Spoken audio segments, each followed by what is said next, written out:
नमस्कार मित्रांनो. कुठून? तुळजापूर अहो कुठून? तुळजापूर अहो कुठून? तुळजापूर. तर भैया साहेब आपल्याकडे तुळजापूरून आलेत फक्त जलपरीला भेट देण्यासाठी आणि तिथला आस्वाद घेण्यासाठी आलेले आहेत. तरी त्यांना एकदा आपल्या जलपरीची क्वालिटी विचारा. भैया साहेब मी ताव मारला जेवणावर दिल गार्डन गार्डन हो गया. लय भारी जेवण राव. मला यस्तूर खोटं वाटलं बरं का.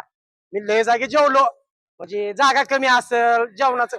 पण एक सांगतो तिथल्या क्वांटिटीचा नाद करायचा नाही. आणि मित्रांनो आपण घरी जेवायला बसल्यावर थोडं माग पुढे होतंय किंवा एका वेळेस इकडे इकडे बी झालं तर मनावर घ्यायचं नाही.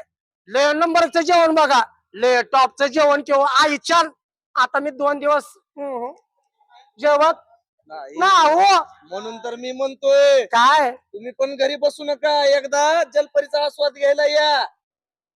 खोटे बोलायचं नाही, कॉपी करायची नाही, ओरिजिनल द्यायचं आणि ओरिजिनल खाऊ घालायचं. म्हणून तर मी म्हणतोय भैयासाहेब नका बसू घरी, चला जलपरी. बसलो नाही घरी म्हणून आलो जलपरी. उभे नव्ह मग. हा